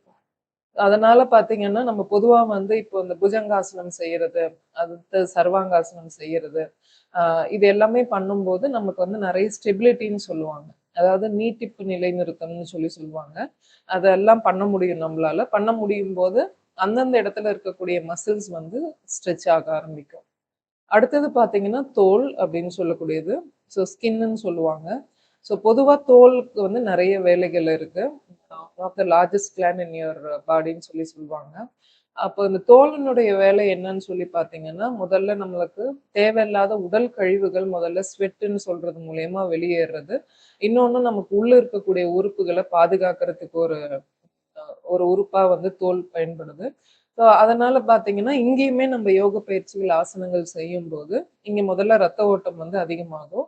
வேர்வை உற்பத்தி வந்து அ ஜாஸ்தியாகும். இல்லன்னா வேர்வை உற்பத்தி வந்து தேவையான அளவுக்கு ஆகுறதுனால, நம்மளுக்கு டாக்ஸிசிட்டின்னு சொல்லக்கூடியது, உடல்ல இருக்கக்கூடிய நச்சுத்தன்மை வெளியேறதுக்கு தோல் வந்து ஒரு உறுப்பா பயன்படுது. அந்த நச்சுத்தன்மையினுடைய வெளியேற்றம் அதிகமாகும். மேலும் வந்து ஒரு பொலிவு ஏற்படும். ஸ்கின்னுங்கிறதுல ஒரு முகப்பொலிவு ஏற்படும். அந்த தோல்ல ஏற்படக்கூடிய சுருக்கங்கள் வந்து சீக்கிரமா வராம, அதுவும் வந்து தடுக்கப்படும். ஏன் அப்படின்னு சொல்லி பார்த்தீங்கன்னா, அகைன் தோலுங்கிறதும் ஒரு செல்கள் தான். அதுக்கும் திரும்பி ரத்த ஓட்டம், மற்ற எல்லா ஓட்டங்களும் அதிகப்படும்போது, ஆட்டோமேட்டிக்கா அந்த தோலினுடைய செயல்பாடு அதிகரிக்கும். அடுத்தது நம்ம வந்து ஒவ்வொரு மண்டலங்களா பார்க்க போறோம். இப்போ ஹார்ட்ன்னு சொல்லக்கூடிய இதய மண்டலத்துல என்னென்ன மாற்றங்கள் ஏற்படும் அப்படின்னு சொல்லி பார்த்தோம்னா, முதல்ல வந்து நம்ம பார்க்கக்கூடியது என்னன்னா, இதய துடிப்பு. பொதுவாக அந்த இதய துடிப்பு வந்து நம்ம ஒரு நிமிஷத்துக்கு வந்து 70லிருந்து 72 தடவ அப்படின்னு சொல்லுவோம். அதுக்கு ஒரு ரேஞ்சுன்னு சொல்லுவாங்க. அது வந்து ஜாஸ்தி ஆகாம, குறையாம அது சீரா இயங்குறதுக்கு அந்த நம்மளுடைய யோக பயிற்சிகள் ஒரு மிகப்பெரிய காரணமா இருக்கும். அதுதான் நம்ம வந்து செய்யக்கூடிய பிராணாயாம பயிற்சி, தியான பயிற்சிகள் எல்லாமே இதுக்கு வழிவகுக்கும். ஏன் அப்படின்னு சொல்லி பார்த்தோம்னா, நம்ம பிராணாயாமம் செய்யும்போது நமக்கு தேவைக்கு நம்ம நெறைய ஆக்ஸிஜன் வந்து உள்ள எடுப்போம். நம்ம நம்ம படிக்கும்போது பார்த்துருக்கோம். நம்மளுடைய ஹார்ட்டும், லங்ஸும் ஒண்ணோட ஒண்ணு சேர்ந்து தான் வேலை பண்ணும். ஸோ அதனால லங்ஸ்ல நெறைய சர்க்குலேஷன் வந்து இம்ப்ரூவ் ஆகும்போது, ஆட்டோமேட்டிக்கா ஹார்ட்டுக்கு வந்து சர்க்குலேஷன் இம்ப்ரூவ் ஆகும். ஹார்ட் செல்களுக்குமே ஆக்ஸிஜன் தேவை தான். அந்த செல்களுக்கு ஆக்ஸிஜன் கிடைக்கிறதுனால, இந்த ஹார்ட் ரேட்டுங்கிறது ப்ராப்பரா பேலன்ஸ் ஆகும். அ இது மட்டும் இல்லாம, இதுல இன்டைரக்ட்டா யாரு ஹெல்ப் பண்றா அப்படின்னு சொல்லி பார்த்தீங்கன்னா, பிரெயின் அப்படிங்கிறது தான். ஏன்னா பிரெயின் மற்றும் அட்ரினல் கிளாண்ட் இங்கெல்லாம் வந்து அம் செக்ரீட் ஆகக்கூடிய கார்ட்டிசால் அப்படிங்கக்கூடிய ஸ்ட்ரெஸ் ஹார்மோன் இதெல்லாம் வந்து அதிகமாகும்போது, அட்ரினலின், கார்ட்டிசால்னு சொல்லுவாங்க. இது வந்து ஸ்ட்ரெஸ்ல வந்து நமக்கு அதிகமா செக்ரீட் ஆகும்போது என்ன ஆகும்னா, அகைன் ஹார்ட்ல வந்து தான் டைரக்ட்டா இன்ஃப்ளூயன்ஸ் ஆகும். ஏன் அப்படின்னு சொல்லி பார்த்தீங்கன்னா, ஹார்ட் தான் எல்லா உறுப்புகளுக்கும் பிளட் சர்க்குலேஷன் குடுத்தாகணும். ரத்த ஓட்டத்த அதிகப்படுத்தி ஆகணும். அதனால முதல்ல ஹார்ட்ல தான் வந்து பாதிக்கும். அந்த பாதிப்பு எதுவும் இல்லாம நம்ம வந்து தடுத்துக்கிறதுக்கு இந்த பயிற்சிகள் ரொம்ப உதவியா இருக்கும். அடுத்தது பார்த்தீங்கன்னா, பிளட் பிரஷர் அப்படின்னு சொல்லக்கூடியது. பொதுவா உயர் ரத்த அழுத்தம்னு சொல்லுவாங்க. அந்த உயர் ரத்த அழுத்தம் வந்து வர்றதுக்கு பல காரணங்கள் இருக்கு. ஆ ஸோ இந்த மாரி உயர் ரத்த அழுத்தம் ஒரு மனிதனுக்கு இருந்தது அப்படின்னா, அவங்க அ நல்ல யோக பயிற்சிகள், ஆசன பயிற்சிகள், தியான பயிற்சிகள் மற்றும் கிரியா இதெல்லாம் செய்யும்போது என்ன ஆகும்னா, முதல்ல இந்த பாராசிம்பத்தெடிக் நர்வஸ் சிஸ்டம் வந்து அதனுடைய வேலைப்பாட அதிகப்படுத்தும். நெறைய வந்து அந்த சிம்பத்தெடிக் நர்வஸ் சிஸ்டம்னு சொல்லக்கூடிய அந்த ஸ்ட்ரெஸ் ஆக்டிவேட் ஆகக்கூடிய அந்த சிம்பத்தெடிக் நர்வஸ் சிஸ்டம் வந்து பேலன்ஸா இருக்கிறதுனால, நமக்கு நெறைய ரிலாக்சேஷன் கிடைக்கும். அதனால நம்ம வந்து பொதுவா வந்து மெடிடேஷன் பண்ணும்போது, அந்த ரிலாக்சேஷன் கிடைக்கிறதுனால, அந்த பிளட் ஃபோர்ஸா வரக்கூடியது, இல்ல ஹார்ட் வந்து வேகமா வேலை செய்யறது வந்து நம்ம தடுத்து ஹார்ட் வந்து நிதானமா ஃபங்க்ஷன் பண்றதுக்கு ஹெல்ப்ஃபுல்லா இருக்கும். அடுத்தது பார்த்தீங்கன்னா, பிளட் சர்க்குலேஷன்னு சொல்லுவாங்க. பொதுவாவே வந்து நம்ம பாடியில எல்லா சர்க்குலேஷனுமே இம்ப்ரூவ் ஆகுறதுக்கு இந்த ஹார்ட் வந்து ஒரு முக்கியமான உறுப்பு. அந்த ஹார்ட் வந்து பம்ப் ஆகுறதுனால தான் அந்த ஃபோர்ஸோட நமக்கு வந்து பிளட் வந்து போகுது. ஸோ ஹார்ட்டினுடைய வேலைப்பாடு நம்ம எல்லா யோகா பயிற்சிகளும் பண்ணும்போது, அது வந்து பொதுவா வந்து சீர்மையா ஓடுறதுக்கும், ஒரு பேலன்ஸ்டு சர்க்குலேஷனா இருக்கிறதுக்கு ரொம்பவே இம்பார்ட்டன்ட்டா இருக்கும். அடுத்தது பார்த்தோம்னா, இந்த கொலஸ்ட்ரால் அண்ட் லிப்பிட்ஸ்ன்னு சொல்லுவாங்க. பொதுவா இந்த ஹார்ட் அட்டாக்ன்னு சொல்லக்கூடியது, மேலும் வந்து நம்ம உடல்ல வந்து கெட்ட கொழுப்புன்னு சொல்லக்கூடியது அதிகமாகும்போது, இந்த பிளட் வெசல்ஸ்ன்னு சொல்லக்கூடிய ரத்த நாளங்கள், அது பொதுவா வந்து ஹார்ட்ன்னு சொல்லக்கூடிய இடத்துல வந்து அந்த ஃபேட் டெபாசிஷன் இருக்கும்போது, நம்மளுக்கு இந்த ஹார்ட் அட்டாக் அந்த மாதிரியான ப்ராப்ளம்ஸ் எல்லாம் வரும். ஸோ அதனால நம்மளுடைய யோக பயிற்சிகள் செய்யும்போது, பிளட் சர்க்குலேஷன் இம்ப்ரூவ் ஆகும்போது, ஆட்டோமேட்டிக்கா நம்மளுடைய உணவு கட்டுப்பாடும் கொண்டு வரும்போது, இந்த கெட்ட கொழுப்பு நம்ம உருவாகி, இந்த ஹார்ட் அதனால பாதிக்கப்படுறத நம்ம பெருவகையில தடுக்கலாம். அடுத்தது நம்ப சுவாச மண்டலம் போயிரலாம். சுவாச மண்டலத்துல நம்ம பார்த்தோம் அப்டின்னா, முதல்ல நம்ம நன் அ இம்ப்ரூவ்டு பிராணாயாமாலாம் பண்ணும்போது, இல்ல நம்ம யோகாசனம் பயிற்சியே மூச்சோட சேர்த்து பண்ணும்போது என்ன ஆகும்னா, பொதுவாக நம்ம எடுக்கக்கூடிய ஆக்ஸிஜன் லெவலுங்கிறது இன்க்ரீஸ் ஆக ஆரம்பிக்கும். நம்ம நார்மலா வந்து ஷாலோ பிரெத்ன்னு சொல்றது. ரொம்ப கம்மியான oxygen and carbon di oxide மட்டுமே எக்ஸ்சேஞ்ச் நடக்குது. ஏன்னா, அந்த லங்ஸ் ஃபுல்லா நமக்கு விரியல. இதுவே வந்து நம்ம வந்து பிராணாயாமம் பண்ணும்போது, பொதுவா என்ன ஆகும்னா, அந்த டயப்ரம் கீழ உதார விதானம்னு பார்த்தோம். அந்த டயப்ரம் வந்து நல்லா ஸ்ட்ரெச் ஆகும். அப்போ ஆட்டோமேட்டிக்கா லங்கினுடைய எக்ஸ்பான்ஷன், நுரையீரலோட எக்ஸ்பான்ஷன் அதிகமாகுது. அந்த நுரையீரலோட எக்ஸ்பான்ஷன் அதிகமாகறதுக்கு இன்னொரு காரணம் வந்து இந்த ரெஸ்பிரேட்டரி மசில்ஸ்ன்னு சொல்லுவாங்க. அந்த ரிப் கேஜ் அப்படின்னு சொல்லக்கூடிய அதுல தான் நம்மளுடைய லங்ஸ் இருக்குன்னு பார்த்தோம். அந்த ரிப் கேஜ் மசில்ஸும் ஸ்ட்ரெச் ஆகுறதுனால என்ன ஆகும்னா, நெறைய oxygen and carbon di oxide exchange வந்து இம்ப்ரூவ் ஆகும். ஏன்னா, நமக்கு நல்ல ஆக்ஸிஜன் வந்து நம்ம நெறைய எடுக்கும்போது, ஆட்டோமேட்டிக்கா அந்த ஆல்வியோலோட ஃபங்ஷன்ஸும் இம்ப்ரூவ் ஆகும். கார்பன் டை ஆக்சைடோட எக்ஸ்சேஞ்சும் வந்து இம்ப்ரூவ் ஆகுது. அதனால பொதுவா அத என்னன்னு சொல்லுவாங்கன்னா, லங் கெப்பாசிட்டின்னு சொல்லுவாங்க. நுரையீரலினுடைய திறன் வந்து அதிகமாகும். நம்ப நெறைய பயிற்சிகள் பிராணாயாமாலே நெறைய வகையான பிராணாயாமங்கள் இருக்கு. அது மட்டும் இல்லாம மூச்சு பயிற்சிகள்லாம் இருக்கு. இந்த மூச்சு பயிற்சி பண்ணும்போது, நமக்கு நுரையீரலினுடைய திறன் வந்து மேம்படுது. மூச்சு காற்றினுடைய அளவு, அதாவது டைடல் வால்யூம்னு சொல்றது. ஆ ஒரு எக்ஸ்சேஞ்சுல எவ்வளோ ஒரு நம்ம பொதுவா வந்து 250 எம்எல்ன்னு சொல்லுவாங்க. நாம வந்து எடுக்கும்போது 250 எம்எல், வெளியில விடும்போது 250 எம்எல் பொதுவா ஒரு மனிதன் எடுப்பாங்கன்னா, அந்த வால்யூம் வந்து பொதுவா வந்து நமக்கு வந்து இன்க்ரீஸ் ஆகும். எக்ஸ்சேஞ்ச் வந்து இம்ப்ரூவ் ஆகும். அடுத்தது பார்த்தோம்னா, இந்த ரெஸ்பிரேட்டரி மசில் ஸ்ட்ரெங்த்ன்னு சொன்னேன். நம்ம ஏற்கனவே இந்த விலா எலும்புகள்ல இருக்கக்கூடியது, அந்த விலா எலும்புக்கு இடையில வந்து இடைத்தசைகள்னு சொல்லுவாங்க. ரிப் கேஜ்ல. அதே மாரி இந்த உதார விதானம்னு சொல்லக்கூடியது. இந்த இடைகள்ல இருக்கக்கூடிய தசைகள்லாம் வந்து அதனுடைய வலுப்படுறதுனால, அதனுடைய வேலைகள் வந்து ரொம்ப எளிதா வந்து இருக்கிறதுனால, நெறைய amount of oxygen, carbon dioxide எடுக்கிறதுக்கு இவையும் உறுதுணையா இருக்கு. அடுத்தது பார்த்தீங்கன்னா, ஆக்ஸிஜன் எக்ஸ்சேஞ்ச் எஃபிஷியன்சின்னு சொல்லுவாங்க. அதாவது என்னன்னா, ஆல்வியோலைன்னு நம்ம பார்த்தோம். அதாவது லங்ஸ்ல அ நம்ம பொதுவா இருக்கக்கூடிய வேலை, ஆக்ஸிஜன உள்ள எடுக்கிறது, கார்பன் டை ஆக்சைடு வெளியில விடுறது. ஆனா, அத பண்றது யாருன்னா, அந்த லங்ஸ்க்குள்ள இருக்கக்கூடிய ஆல்வியோலை தான். அந்த ஆல்வியோலைல அந்த ஆல்வியோலர் எக்ஸ்சேஞ்சுன்னு சொல்லக்கூடியது, ஆல்வியோலார் கேஸ் எக்ஸ்சேஞ்சுன்னு நம்ம பார்த்திருக்கிறோம். அந்த ஆல்வியோலார் கேஸ் எக்ஸ்சேஞ்ச் வந்து இன்க்ரீஸ் ஆக ஆரம்பிக்கும். ஸோ அப்படின்னா என்ன அர்த்தம்? நம்ம நெறைய ஆல்வியோலைகள் செயல்படாம இருக்கிறதெல்லாம் கூட இந்த பயிற்சி பண்ணும்போது, எல்லா ஆல்வியோலையும் செயல்பட ஆரம்பிக்கும். அப்போ நெறைய ஆல்வியோலை செயல்படும்போது, நமக்கு நெறைய ஆக்ஸிஜன் வந்து நமக்கு கிடைக்கும். அதே மாதிரி பார்த்தீங்கன்னா, இன்னொன்னு பிரெத் ரேட்டுன்னு சொல்லுவாங்க. ஒரு நிமிடத்துக்கு நம்ம எவ்வளோ பிரெத் எடுக்கிறோம் அப்படிங்கிறது 16லிருந்து 18 மூச்சுன்னு சொல்றது. எடுப்போம் பொதுவா. இப்ப வந்து நம்ம அந்த 16லேருந்து 18 மூச்சு நார்மலா எடுக்கிறது வந்து இப்ப ஸ்ட்ரெஸ் ஆகுறோம், இல்ல டென்ஷன் ஆகுறோம், அ இல்ல வந்து நம்ம ஓடுறோம். அ இந்த மாரி வேலை அதிகமா பளுவோட செய்யும்போது, அந்த பிரீத்திங் ரேட் வந்து இன்க்ரீஸ் ஆகும். ஏன்னா, நம்மளுடைய எல்லா உறுப்புகளுக்கும் ஆக்ஸிஜன் அதிகமா தேவைப்படும்.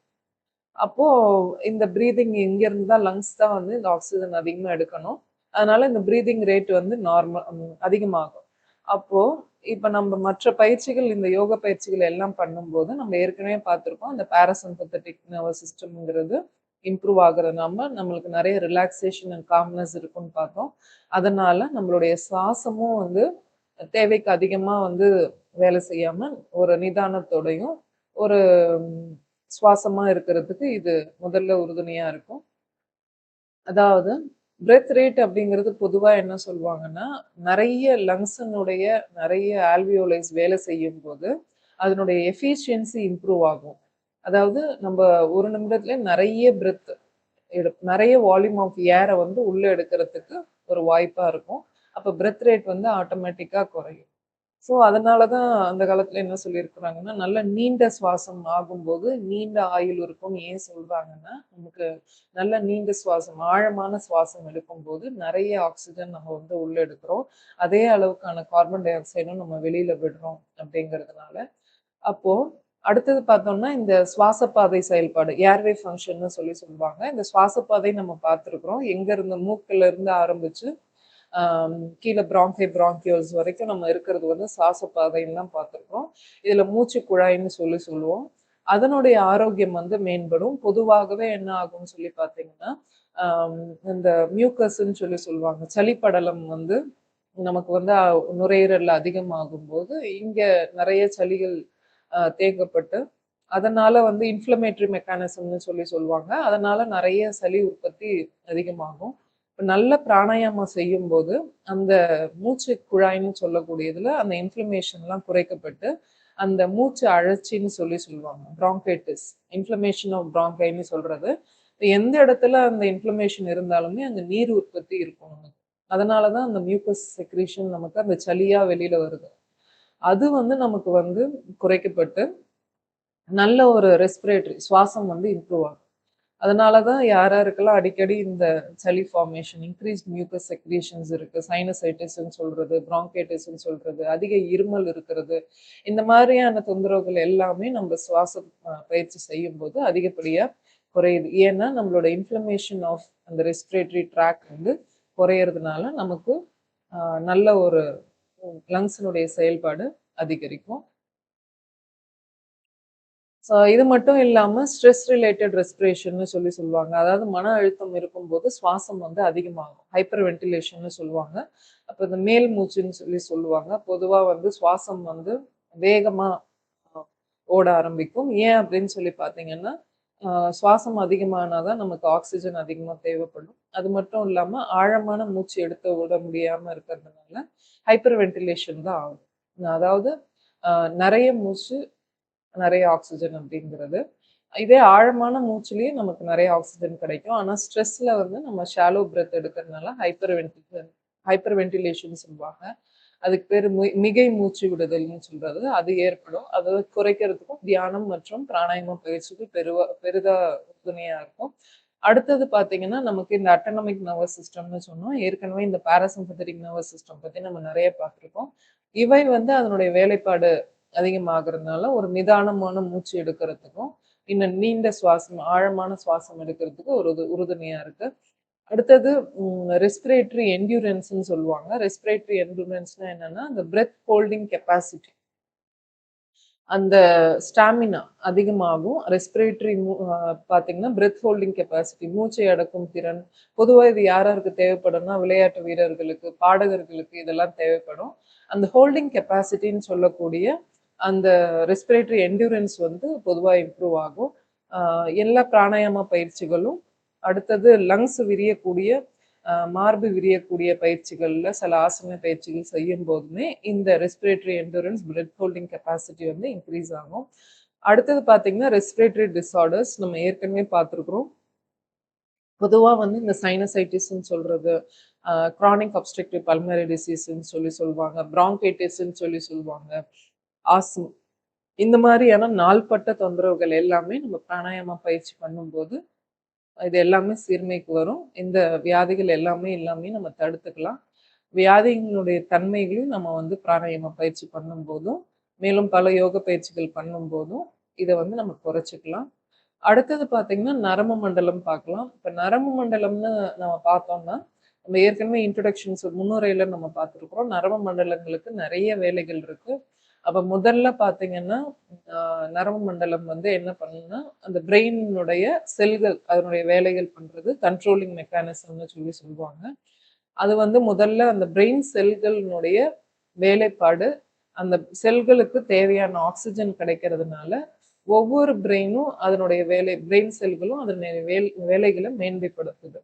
அப்ப பிரெயினுக்கு பொதுவாவே என்னன்னு பார்த்தீங்கன்னா, நம்ம உடல்ல இருக்கக்கூடிய எல்லாத்தையுமே நம்ம கண்ட்ரோலிங் மெக்கானிசம் தான் நம்மளுடைய பிரெயின் பண்ணக்கூடியது.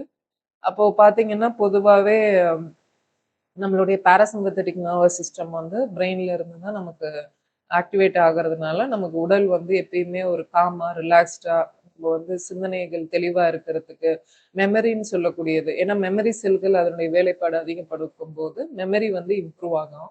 அதே மாரி நம்மளோட திங்கிங், அனலைசிங் கெப்பாசிட்டின்னு சொல்லுவாங்க. ஒரு விஷயத்த நம்ம பார்க்கக்கூடிய தன்மை, அதனை ஆராயக்கூடிய தன்மை வந்து மேம்படும். மேலும் அது மட்டும் இல்லாம என்னன்னா, நினைவாற்றல் மேம்படுங்கிறத பார்த்தோம். ஏன்னா, எல்லா ஏரியாஸுமே பிரெயின்ல தான் இருக்கு.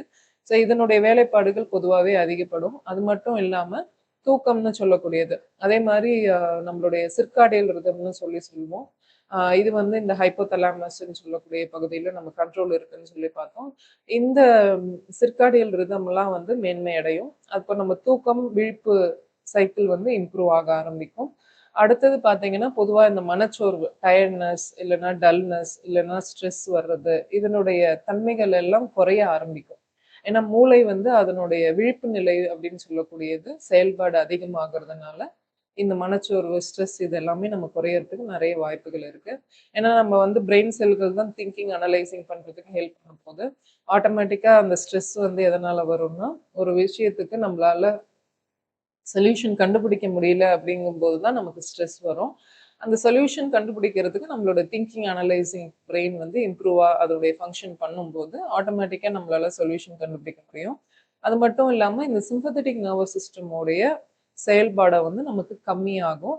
சிம்பத்தெட்டிக் நர்வஸ் சிஸ்டம் வந்து இந்த ஸ்ட்ரெஸ், அப்புறம் வந்து இதெல்லாம் ஆகும்போது தான் இந்த சிம்பத்தெட்டிக் வேலைப்பாடு அதிகமாகும். அது வந்து நமக்கு கம்மியாகும். அதனால நம்ம தொடர்ந்து தியான பயிற்சிகள், பிராணாயாம பயிற்சிகள் இதெல்லாம் பண்ணும்போது, நம்ம இன்னும் நம்மளுடைய நரம்பு மண்டலம் மேன்மை அடையறத பார்க்கலாம். அதே மாதிரி பார்த்தீங்கன்னா, நம்ம நரம்பு மண்டலம் அதிகமாகும்போது, நரம்பு மண்டலம் வந்து அகைன் நமக்கு எல்லா உறுப்புகளையும் தான் கண்ட்ரோல் பண்ணுது. மசில்ல இருந்து, நம்ம வந்து போன்ஸ்ல இருந்து, நம்ம எல்லா உறுப்புகளையுமே கண்ட்ரோல் பண்றதுனால, ஆல் ஓவர் த பாடி ஜென்ரலாவே நமக்கு உடல் முழுவதுமே நல்ல ஒரு ஆரோக்கியம் மேன்மை அடையறதுக்கு இந்த நரம்பு மண்டலம் அதனுடைய ஃபங்ஷன்ஸ் வந்து மேன்மை அடையுது. அதனால நமக்கு ஜென்ரலாவே பாடி ஹெல்த்ல இருந்து, ஃபங்ஷன்ஸ்ல இருந்து இம்ப்ரூவ் ஆகும். ரொம்ப ஆக்டிவ்னஸ் அதிகமா இருக்கும். அடுத்தது பார்த்தோம்னா, எண்டோக்ரைன் சிஸ்டம் அப்படிங்கிறது பார்க்குறோம். ஸோ எண்டோக்ரைன் சிஸ்டமும் இந்த நரம்பு மண்டலமும் ஒண்ணோட ஒண்ணு இணைஞ்சு தான் வேலை பண்ணுதுன்னு பார்த்தோம். ஏன்னா எண்டோக்ரைன் சிஸ்டம் நரம்பு மண்டலம்ல எஸ்பெஷலி வந்து ஹைப்போதலாமஸ், அதுக்கப்புறம் பிட்யூட்டரி, இவங்க 2 பேரும் சேர்ந்து தான் இங்க நாளமில்லா சுரப்பிகள வந்து கண்ட்ரோல் பண்றாங்கங்கிறத நம்ம பார்த்தோம். அப்ப இந்த நாளமில்லா சுரப்பிகள் நம்ம என்னென்ன இருக்குன்னு சொல்லி பார்த்தோம். ஒவ்வொரு சக்கரங்கள் நம்ம உடல்ல இருக்கு இல்லையா? அதுக்கு சார்ந்த ஒவ்வொரு அ நாளமில்லா சுரப்பிகள் பார்த்தோம். அப்ப அந்த நாளமில்லா சுரப்பிகள் சரியா இயங்குறதுக்கு இந்த பிரெயின் வந்து ஒரு கண்ட்ரோலர். அப்ப ஆட்டோமேட்டிக்கா பிரெயின் வந்து நல்லா ஃபங்ஷன் ஆகும்போது, நாளமில்லா சுரப்பிகளும் நல்லா ஃபங்ஷன் ஆக ஆரம்பிக்கும். அது மட்டும் இல்லாம தனித்துவமா ஒவ்வொரு நாளமில்லா சுரப்பிகளுக்கும் நெறைய ரத்த ஓட்டம், வெப்ப ஓட்டம், காற்றோட்டம், உயிரோட்டம், ஜீவகாந்த ஓட்டம் போகும்போது, ஆட்டோமேட்டிக்கா என்ன ஆகும்னா, ஒவ்வொரு கிளாண்ட்ல இருக்கக்கூடிய இப்ப பொதுவா பார்த்தீங்கன்னா தைராய்டு. தைராய்டு வந்து T3, T4 ஹார்மோன் வந்து உற்பத்தி பண்ணணும் அப்படின்னு சொல்லி பார்த்தோம். இப்ப தைராய்டுக்கு நல்ல ரத்த ஓட்டம் போச்சு அப்படின்னா, ஆட்டோமேட்டிக்கா தைராய்டு செல்கள் வந்து நல்லா வேலை பண்ணுது. அப்போ நமக்கு அந்த T3, T4 செக்ரீஷன் நல்லா இருக்கிறதுனால, தைராய்டு பண்ணக்கூடிய வேலைகள், அதாவது நம்ம பாடி மெட்டபாலிசம்னு சொல்லி சொல்லுவாங்க. உடல் சோர்வு அப்படின்னு சொல்லி சொல்லுவாங்க. அடுத்தது பார்த்தீங்கன்னா, தைராய்டு வந்து ஆல் ஓவர் த பாடி எல்லா இடத்துலயுமே நமக்கு வேலை செய்யும். அப்ப அதனுடைய தன்மை வந்து மேன்மை அடையும். இப்ப இதே மாரி பார்த்தீங்கன்னா, இப்ப அந்த அட்ரினல் சுரப்பின்னு சொல்லி சொன்னோம். இந்த அட்ரினல் சுரப்பில அதனுடைய வேலைப்பாடு அதிகமாகும்போது, அந்த அட்ரினல் கிளாண்ட்ஸ் பெட்டரா ஃபங்ஷன் ஆகறதுக்கு ஹெல்ப் பண்ணுது. அதே மாதிரி இப்ப இந்த இனப்பெருக்க பகுதி இதெல்லாம் போய் போய் பார்த்தோம் அப்படின்னா, இங்க ஓவரீஸ், டெஸ்டிஸ்ன்னு சொல்லி பார்த்தோம். இப்ப மாதவிடாயினுடைய சுழற்சிக்கு இவங்க எல்லாருமே ஒரு முக்கியமான காரணங்களா இருக்கிறாங்க. அப்போ இந்த பிசிஓடின்னு சொல்லக்கூடிய ப்ராப்ளம், இல்ல இன்ஃபர்டிலிட்டின்னு சொல்லக்கூடிய ப்ராப்ளம் இதெல்லாம் சீரமைக்கப்பட்டு ஒவ்வொரு உறுப்புமே யூட்ரஸ் நல்லா ஃபங்க்ஷன் ஆக ஆரம்பிக்கும். அதனுடைய வேலைகள அது சரியா செய்யும். அதே மாரி ஓவரி அதனுடைய ஃபங்க்ஷன் இம்ப்ரூவ் ஆகுறதுனால, ரெகுலேஷன் ஆஃப் மென்ஸ்ட்ரல் சைக்கிள்ன்னு சொல்லுவாங்க. அது வந்து மேன்மை அடையுது. எல்லா பெண்களுக்குமே இந்த மாதவிடாய் வந்து ஒழுங்கமைப்பா அ வேலை செய்யறதுக்கு இந்த யோக பயிற்சிகள் ஒரு பெரும் பங்கு வகிக்குது. அதே மாதிரி இந்த டெஸ்டிஸ்ல யூசுவலா வந்து ஸ்பெர்ம் புரொடக்ஷன் இது எல்லாமே ஆண்களுக்கு பெட்டர் ஆகும். அதனால பொதுவாவே எல்லா உறுப்புகளும் அதனுடைய ஃபங்ஷன வந்து இம்ப்ரூவ் பண்ண ஆரம்பிக்கும். இதே நீங்க வந்து அ ப இன்சுலின் அதாவது பான்கிரியாஸ்ன்னு சொல்லி பார்த்தீங்கன்னா, பான்கிரியாஸ்ல அந்த இன்சுலின் குளுக்கோகானோட செக்ரீஷன்னு சொல்றது அதிகமாகும். நம்ம வந்து எல்லா எக்ஸர்சைஸும் யோக பயிற்சிகள் பண்ணும்போது. ஸோ ஆட்டோமேட்டிக்கா நம்மளோட பிளட் சுகர் லெவல் வந்து நார்மல் ஆகுறத நம்ம பார்க்கலாம். ஸோ அதனால இந்த எண்டோக்ரைன் சிஸ்டம் பொறுத்தவரைக்கும் ஒவ்வொரு உறுப்புகளும் தன்னிச்சையாவும் பெட்டர் அப்படின்னு சொல்லக்கூடியது மேன்மை அடையுது. அது இல்லாம இந்த கோஆர்டினேஷன்னு சொல்லுவாங்க. ஹெச்பிஏ ஆக்சிஸ்ன்னு சொல்லுவாங்க. ஹைப்போதலாமஸ் பிட்யூட்டரி ஆக்சிஸ்ன்னு சொல்லுவாங்க. ஸோ ஹைப்போதலாமஸ் வந்து பிட்யூட்டரிய கண்ட்ரோல் பண்ணும். பிட்யூட்டரி வந்து உறுப்புகள், தனி உறுப்புகள கண்ட்ரோல் பண்ணும். இப்ப இந்த ஆக்சிஸ் வந்து நம்மளுடைய அதனுடைய ஃபங்ஷனே வந்து பெட்டர் ஆகும். யோக பயிற்சிகள் பண்ணும்போது. அப்போ அடுத்தது பார்த்தீங்கன்னா, பொதுவாவே வந்து நம்ம யோக பயிற்சிகளுக்கு இப்ப பொதுவா தைராய்டு ஃபங்ஷன் இம்ப்ரூவ் ஆகணும்னா, ஹாலாசனம் பண்றது, பச்சிமோத்தாசனம் பண்ணும்போது பான்கிரியாஸ் அதனுடைய ஃபங்ஷன் இம்ப்ரூவ் ஆகுறது.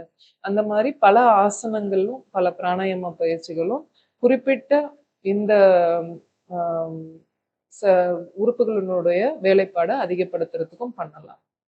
அடுத்தது ஸ்பெஷல் சென்சஸ்ன்னு சொல்றது. ஸோ ஸ்பெஷல் சென்சஸ்ங்கிறது நம்மளுக்கு இந்த விழிப்புணர்வுன்னு சொல்லுவோம். அதனுடைய கூர்மை. ஸோ புலன் விழிப்புணர்வு அதனுடைய கூர்மை மேன்மையாகும். பொதுவா இப்ப கண் அப்படின்னு சொல்லி பார்த்தோம் அப்படின்னா, கண்ணுக்கு என்ன வேலை அப்படின்னு சொல்லி பார்த்தோம்னா, அது வந்து கண் பார்வை, விழிப்புணர்வு. அடுத்தது சொல்லி பார்த்தீங்கன்னா, அதனுடைய களைப்பு டயர்ட்னஸ் ஆஃப் ஐஸ் வந்து இல்லாம, அந்த சென்சரி ப்ராசஸிங்ன்னு சொல்லுவாங்க. புலனுடைய செயலாக்கம் அது மேன்மை அடையும். அதே மாதிரி நம்ம என்னென்ன சென்சரி ப்ராசஸிங், ஸ்பெஷல் சென்சஸ் சொல்லி பார்த்தோம். கண்ணு, காது, மூக்கு, வாய், ஸ்கின் அப்படின்னு சொல்லிட்டு ஒவ்வொருத்தனுடைய செயல்பாடும் அதிகமாகும். ஸோ புலன் உணர்வு மேன்மை அடையும். அதுக்கான பயிற்சிகள் நெறைய இருக்கு. பொதுவா வந்து இந்த திராட்டகா பயிற்சின்னு சொல்லுவாங்க. நான் அந்த தியான பயிற்சியில அது பண்ணும்போது நம்மளுடைய கண்ணினுடைய கூர்மை வந்து மேன்மையடையறத நம்ம பார்க்கலாம். அடுத்தது வந்து சுவாச மண்டலம்னு சொல்றது. சுவாச மண்டலத்துல பார்த்தீங்கன்னா, நம்ம ஏற்கனவே கொஞ்சம் நெறைய டீட்டெயிலா படிச்சிருக்கோம். அதாவது சுவாச மண்டலம் நல்லா ஆகுறதுனால நுரையீரலினுடைய திறன், அதனுடைய கொள்ளளவு இம்ப்ரூவ் ஆகுது. பிரெத் ஹோல்டிங் கெப்பாசிட்டின்னு சொல்லக்கூடியது அது இம்ப்ரூவ் ஆகுது.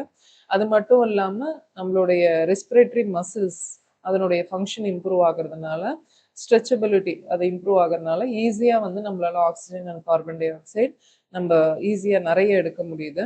அது மட்டும் இல்லாம ஒவ்வொரு இந்த ஆஸ்மான்னு சொல்லக்கூடியது கிரானிக் அப்ஸ்ட்ரக்டிவ் பல்மனரி டிசீஸ் சிஓபிடின்னு சொல்லுவாங்க. பிராங்கைட்டிஸ்ன்னு சொல்லுவாங்க. இது எல்லாமே இன்ஃப்ளமேஷன் ஆஃப் ரெஸ்பிரேட்டரி ட்ராக்ட்னு சொல்லக்கூடியது.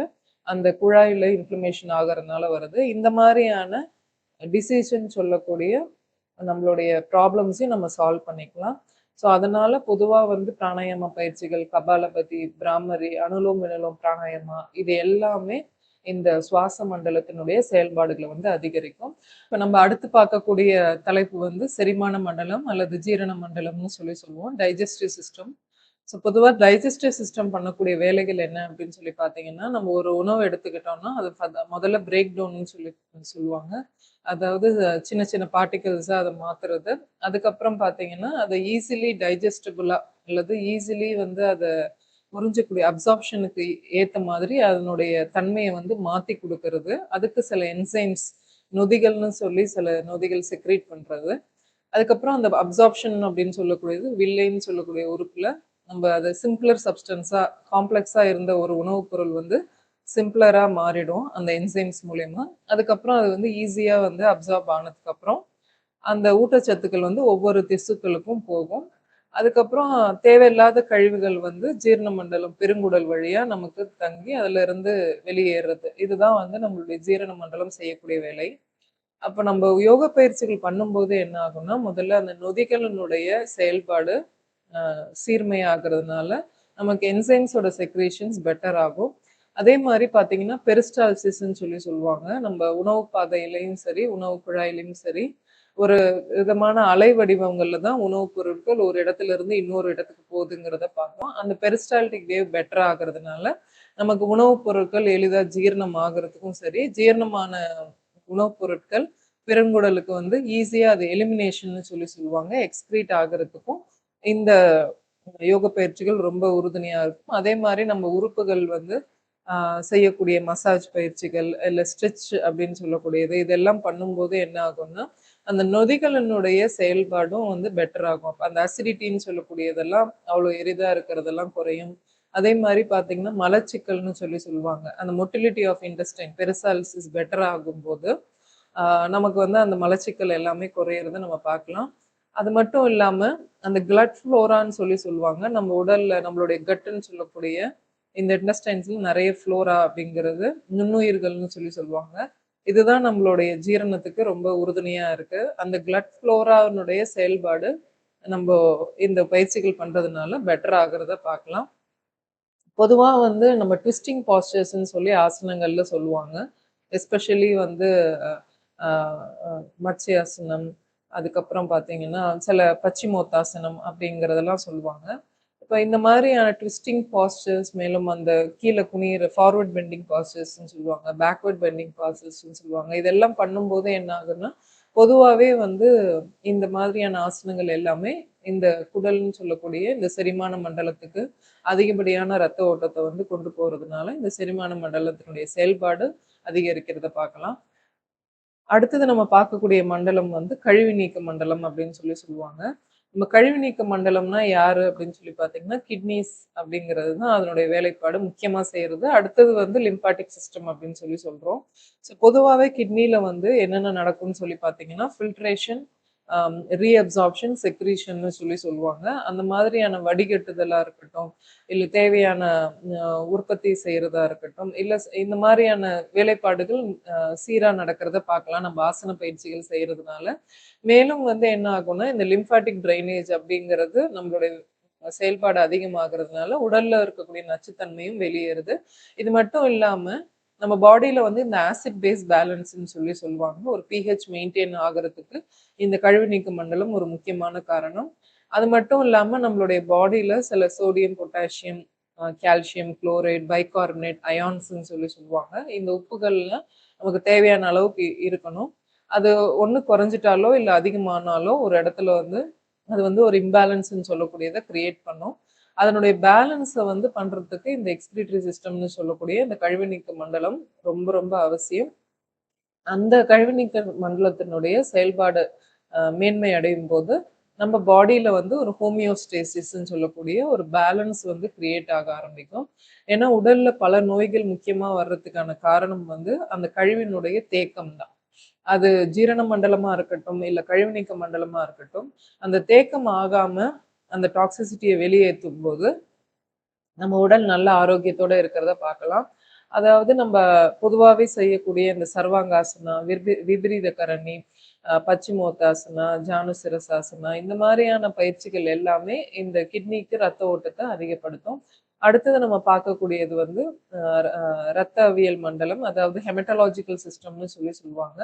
பொதுவா வந்து ஹெமட்டாலஜிக்கல் சிஸ்டம் ரத்த ஓட்டத்துல வந்து நம்ம பார்த்துருக்குறோம். முதல்ல பிளாஸ்மான்னு ரத்தத்துல என்ன இருக்கு அப்படின்னு சொல்லி பார்த்தீங்கன்னா, பிளாஸ்மா, அது மட்டும் இல்லாம செல்லுலார் காம்பனன்ட்ஸ்ன்னு சொல்லக்கூடிய செல்கள் இருக்குன்னு பார்த்தோம். பிளாஸ்மால தான் நமக்கு தேவையான நியூட்ரிஷனா இருக்கட்டும், ஹார்மோனா இருக்கட்டும், எல்லாமே பிளாஸ்மால தான் டிரான்ஸ்ஃபர் ஆகுதுன்னு சொல்லி பார்த்தோம். அது மட்டும் இல்லாம நம்மளுடைய பிளாஸ்மால பொதுவா அந்த வாட்டர்ன்னு சொல்லக்கூடியது மெயினா இருக்கு. அதுக்கப்புறம் அல்புமின், குளோபுலின், ஃபைப்ரினோஜன் அப்படி பல செல்கள் இருக்குன்னு பார்த்தோம். இது எல்லாமே அதனுடைய வேலைப்பாடை வந்து அதிகப்படுத்தும். அதனால நம்மளோட நோய் எதிர்ப்பாற்றல் பொதுவா அதிகமாகும். அது மட்டும் இல்லாம நம்மளுடைய உடல்ல பார்த்தீங்கன்னா, ஆர்பிசிஸ் பொதுவா ரத்தத்துல வந்து அதனுடைய செயல்பாடு வந்து அதிகரிக்கும் போது, நமக்கு தெரியும் ஒவ்வொரு ஆர்பிசி தான் நமக்கு உடல்ல வந்து ஆக்ஸிஜனும் சரி, கார்பன் டை ஆக்சைடையும் சரி, ஒவ்வொரு திசுக்களுக்கும் கொண்டு போறது அந்த செல்கள் தான். அந்த செல்களினுடைய செயல்பாடு வந்து அதிகமாகறத பார்க்கலாம். அதனால நம்ம தேவையான ஆக்ஸிஜன், கார்பன் டை ஆக்சைடு அந்த திசுக்களுக்கு நிறையவே கிடைக்கும். அது மட்டும் இல்லாம நம்மளுடைய செல்கள்ல முக்கியமான ஒரு செல் வந்து என்னன்னு சொல்லி ரத்த செல்கள்ல முக்கியமான ஒரு செல் என்னன்னு சொல்லி பார்த்தீங்கன்னா, WBCஸ்ன்னு சொல்லி சொல்றது. அந்த WBCஸ்னா வெள்ளை அணுக்கள் முக்கியமாவே வந்து நம்ம உடல்ல வந்து நோய் எதிர்ப்பு ஆற்றல வந்து அதிகப்படுத்துறது தான். அந்த இம்யூனிட்டிங்கிறத குடுக்குறது. மேலும் உடல்ல ஏதாவது நச்சுத்தன்மை இருந்தா அத டெஸ்ட்ராய் பண்ணி உடலுக்கு அந்த இம்யூன் பவர வந்து குடுக்குறது. இப்ப அந்த WBCனோட ஃபங்ஷன் வந்து இம்ப்ரூவ் ஆகுறத நம்ம பார்க்கலாம். ஸோ இது எல்லாமே இது மட்டும் இல்லாம நம்மளுடைய பிளட் சர்க்குலேஷன் இம்ப்ரூவ் ஆகும்போது, அடுத்தது லிம்பாட்டிக் சர்க்குலேஷன்னு சொல்லக்கூடியது, அதுவும் பெட்டர் ஆகுறத நம்ம பார்க்கலாம். ஒவ்வொரு உறுப்புகளுக்குமே தேவையான அளவுக்கு ஆக்ஸிஜன், அப்புறம் அந்த உறுப்புகள் வெளியிடக்கூடிய கார்பன் டை ஆக்சைடு இது எல்லாமே வெளியாகிறதுனால, நம்ம உடல்ல நல்ல ஒரு ஆரோக்கியத்தையும், திசுக்களினுடைய செயல்பாடு மேன்மை அடையறதையும், உடல் அடிப்படையான செல்கள் அதனுடைய செயல்பாடு மேன்மை அடையறதும், இந்த இரத்தவியல் மண்டலம் தேவையான சர்க்குலேஷன் இம்ப்ரூவ் ஆகுறதுனால மட்டும் தான். அடுத்தது இந்த தேவையான செல்களுக்கு இந்த ஹார்மோன் டிரான்ஸ்போர்ட்டுக்கும் இது ரொம்ப இம்பார்ட்டன்ட்டா இருக்கிறதுனால, நம்மளுடைய ஹார்மோன்ஸ் ஒவ்வொரு செல்களுக்கும் சென்றடையறதுக்கும் இந்த இரத்தவியல் மண்டலம் ரொம்ப உறுதுணையா இருக்கும். அ அதே மாரி அடுத்தது நம்ம பார்க்கக்கூடிய உறுப்பு பார்த்தீங்கன்னா, லோகோமோட்டார்ன்னு சிஸ்டம்னு சொல்றது. இதுல பொதுவா நம்ம என்ன படிப்போம் அப்டின்னா, நம்ம இயக்கத்துக்கு முக்கியமா தேவைப்படுறது என்ன? ஜாயிண்ட், போன்ஸ், மசில்ஸ்ன்னு சொல்லக்கூடியது. எலும்புகள், தசைகள், மூட்டுகள்னு சொல்லக்கூடியது தான். இது வந்து நம்மளோட யோக பயிற்சிகள் பண்ணும்போது, ஒவ்வொன்னும் அதனுடைய செயல்பாடு வந்து மேன்மை அடையுது. பொதுவா பார்த்தீங்கன்னா, இப்போ தசைகளினுடைய செயல்பாடு மேன்மை அடையறதுனால என்ன ஆகுதுன்னா, நம்மளோட தசைகளுக்கு ஸ்டெபிலிட்டி, ஸ்ட்ரெங்த் வந்து அதிகமாகும். அதனால பார்த்தீங்கன்னா, நம்மளால பல வேலைகள வந்து செய்யறதுக்கு ஹெல்ப்ஃபுல்லா இருக்கும். மேல அந்த டயர்ட்னஸ்ன்னு சொல்லக்கூடியது, அந்த தசை வந்து ஈஸியா டயர்ட் ஆகக்கூடியது இல்லாம, நம்மளுடைய ஸ்ட்ரென்த் ஆஃப் த மசில்ஸ் வந்து ரொம்ப இம்ப்ரூவ்டா இருக்கும். அதே மாதிரி பார்த்தீங்கன்னா, நம்மளுடைய எலும்பினுடைய செயல்பாடுகள் நெறைய இருக்கு. பொதுவாவே வந்து எலும்பு கள் வந்து பொதுவாவே நம்மளுடைய பாடியில கால்சியம், பாஸ்பேட் இதெல்லாம் டெபாசிட் ஆகும் அங்க. பொதுவாவே இந்த உடலுக்கு எப்பயாவது அது தேவைப்படும்போது, இங்கேருந்து எடுக்கப்படுறதுனால, ஈஸியா வந்து அந்த போன் வந்து ம் அ தேய்மானம் அடையறத பார்க்கலாம். அததான் ஆஸ்டியோபோரோசிஸ்ன்னு சொல்லி சொல்லுவாங்க. அந்த மாரியான டிசீசஸ்லாம் வராம நம்ம தடுத்துக்கிறதுக்கு ரொம்ப உறுதுணையா இருக்கும் இந்த மாரியான பயிற்சிகள். அடுத்தது பார்த்தீங்கன்னா, ஜென்ரலாவே நம்மளோட பாஸ்சர் மெயின்டெனன்ஸ்ன்னு சொல்லி சொல்லுவாங்க. அது வந்து நம்ம பயிற்சிகள், யோக பயிற்சிகள் பண்ணும்போது, நம்மளோட அந்த பாஸ்சர் மெயின்டெனன்ஸ் வந்து இம்ப்ரூவ் ஆக ஆரம்பிக்கும். ஸோ நம்ம சரியான பொசிஷன்ல உட்கார்றதும், சரியான பொசிஷன்ல நடக்கிறதும் ஆம், ரொம்ப ரொம்ப முக்கியம். ஏன்னா நம்ம உடல்ல எலும்புகள்லயோ, தசைகள்லயோ ஏதாவது வலி இருக்கும்போது, ஒரு பக்கம் சாய்வாக உட்கார்றதோ, இல்ல ஒரு போனுக்கு வந்து ரொம்ப வெயிட் குடுக்குற மாதிரியான இம்பேலன்ஸான ஆ விஷயங்கள்லாம் நம்ம செய்யறதா இருக்கும். உட்காரும்போது, நடக்கும்போது, நிக்கும்போது, தாங்கி நடக்கிறதுன்னு சொல்லி சொல்லுவாங்க. இல்ல ஒரு மாதிரி பாஸ்சர் டிஃபிகல்டி இருக்கும். அந்த மாரியான விஷயங்கள்லாம் தடுக்கப்பட்டு, நமக்கு போன்ஸுக்கும், மசில்ஸ்க்கும் ஸ்ட்ரென்த் அதிகப்படுத்துறதுனால, இந்த பாஸ்டுரல் இம்பேலன்ஸ் எல்லாம் நம்ம வந்து தடுத்துக்கலாம். அது மட்டும் இல்லாம, போன்ஸுக்கு இடையில நமக்கு பார்த்துருக்கோம், ஜாயிண்ட்ல நமக்கு வந்து சைனோவியல் ஃப்ளூயிடுன்னு சொல்லிட்டு ஒரு முக்கியமான திரவம் இருக்கும். அது குறையறதுனால கூட போன் உராய்வு ஏற்படும். அதனால கூட போன் தேய்மானம் ஏற்படும். அந்த மாரியான சைனோவியல் ஃப்ளூயிட்ஸ் வந்து அதனுடைய செக்ரீஷன்ஸ் வந்து பேலன்ஸ் பண்ணும்போது, இந்த தேய்மானங்கள்லாம் தடுக்கப்படும். ஒட்டுமொத்தமா பார்க்கும்போது, நம்ம பண்ணக்கூடிய பயிற்சிகள்ல பொதுவா வந்து விருச்சாசனா, வீரபத்ராசனா, பச்சிமோத்தாசனா இந்த மாதிரியான போன்ஸ், ஜாயிண்ட்ஸ் வலுப்படக்கூடிய மொபிலிட்டி இன்க்ரீஸ் பண்ணக்கூடிய ஆசனங்கள் பண்ணும்போது, நமக்கு இந்த மாரியான பலன்கள் எல்லாமே கிடைக்கும். அடுத்தது நமக்கு முக்கியமான ஒரு செயல் நம்ம உடல் பண்ணக்கூடியது பார்த்தீங்கன்னா, நம்ம பாடி மெட்டபாலிசம்னு சொல்லி சொல்றது. உடல் வளர்சிதை மாற்றம்னு சொல்லி சொல்லுவாங்க. இல்ல பேசல் மெட்டபாலிக் ரேட்ன்னு சொல்லி சொல்லுவாங்க. அதாவது என்னன்னா, நம்ம உடல் வந்து அடிப்படையா செல்கள் லெவல்ல அடிப்படையா செல்ல இருந்தும் சரி, அது திசுக்களா இருக்கும்போதும் சரி, அது உறுப்புகளா மாறுனதுக்கு அப்புறமும், மண்டலங்களா மாறுனதுக்கு அப்புறமும், ஒவ்வொரு செல்களும் சரி, இல்ல ஒவ்வொரு மண்டலங்களும், ஒவ்வொரு உறுப்புகளும் இன்னொரு உறுப்ப சார்ந்து தான் அதனுடைய வேலைப்பாடு இருக்கு. இப்போ உதாரணமா பார்த்தோம்னா, நம்ப எண்டோகிரைன் சிஸ்டம்னு சொல்லக்கூடியது நாளமில்லா சுரப்பிகள். அது வந்து மூளையினுடைய இயக்கத்தோட சேர்ந்து ஒப்பிட்டு தான் இருக்கும். ஏன்னா, மூளையில இருந்து இதுதான் அந்த HPA ஆக்சிஸ்ன்னு சொல்லுவாங்க. ஹைப்போதாலமோ பிட்யூட்டரி ஆக்சிஸ்ன்னு சொல்றது. அதாவது ஹைப்போதாலமஸ் வந்து பிட்யூட்டரிய கண்ட்ரோல் பண்ணக்கூடிய ஹார்மோன் ரிலீஸ் பண்ணதுக்கு அப்புறம், பிட்யூட்டரி வந்து அது வந்து ஒரு சில ஹார்மோன் ரிலீஸ் பண்ணதுக்கு அப்புறம் இந்த பர்ட்டிகுலர் கிளாண்டுன்னு சொல்லக்கூடிய எண்டோக்ரைன் கிளாண்ட் வந்து அதனுடைய செக்ரீஷனை வந்து கொடுக்கும். ஸோ உதாரணத்துக்கு இப்போ வந்து நம்ம தைராய்டு ஹார்மோன் உற்பத்தி ஆகணும் தைராய்டு கிளாண்ட்ல இருந்து அப்படின்னு பார்த்தா அதுக்கு பிட்யூட்டரியோட உதவியும் தேவை, ஹைப்போதலாமஸோட உதவியும் தேவை. இப்போ இவங்க 2 பேரும் நல்லா இருந்தா மட்டும்தான் தைராய்டு வந்து சரியா வேலை செய்ய முடியும். அதே மாதிரி ஒரு இன்சுலின் பேங்க்ரியாஸ் செக்ரீட் பண்றதா இருக்கட்டும், இல்ல வந்து ஒரு ஹார்ட் வந்து அதனுடைய வேலை சர்க்குலேஷன் பம்பிங் நல்லா பண்ணணும்னாலும், பிளட்ல இருந்து தேவையான அளவுக்கு நமக்கு ரத்த ஓட்டம், அதாவது லங்ஸ்ல இருந்து தேவையான அளவுக்கு நமக்கு ரத்த ஓட்டம் இருந்தா மட்டும்தான் ஹார்ட் அதனுடைய ஃபங்க்ஷன் பண்ண முடியும். இல்ல லங்ஸ் நல்லா ஒர்க் ஆகணும்னாலும் ஹார்ட்டோட பம்பிங் நல்லா இருக்கணும். அது போல ஒவ்வொரு ஆர்கனும், அதாவது ஒவ்வொரு உறுப்பும் இன்னொரு உறுப்பை சார்ந்து தான் இருக்கு. அப்போ இது ஒவ்வொன்றும் தனித்தன்மையா செயல்படணும்னாலும் இன்னொரு உறுப்போட இன்ஃப்ளூயன்ஸ், இன்னொரு உறுப்போட தாக்கம் இருக்கும். ஒரு உறுப்பு சரியா செயல்படலைன்னா அது மற்ற உறுப்புகளையும் பாதிக்க செய்யும். அதனால ஆல் ஓவர் ஹோல் பாடியோட மெக்கானிசமே ப்ராப்ளம் ஆகுறத நம்ம பார்க்கலாம். அதனால இது அந்த ஹோல் பாடி வந்து அதனுடைய மெக்கானிசமை ப்ராப்பரா செய்யும்போது, மசில் டிஷ்யூவா இருக்கட்டும், அதனுடைய கன்ட்ராக்ஷன்ஸ் பெட்டர் பண்ணும்போது, ஜாயின்ஸ் ப்ராப்பரா இயங்கும்போது, அதே மாதிரி சுவாச மண்டலம் சரியா இயங்கும்போது, ஜீரண மண்டலம் சரியா இயங்கும்போது, நம்ம உடல் செரிமானம், உணவு செரிமானம் ஆகிறதா இருக்கட்டும், இல்ல எண்டோக்ரைன் கிளாண்ட்ஸ் நல்லா செக்ரீட் ஆகும்போது, அதனுடைய ஹார்மோன்ஸ் நல்லா உற்பத்தி ஆகுறதா இருக்கட்டும், இந்த மாதிரி ஒவ்வொரு உறுப்பும் தன்னுடைய செயல்பாட மேன்மைப்படுத்தும் போது, நம்மளுடைய உடல் ஆரோக்கியம் மேன்மையாகும்.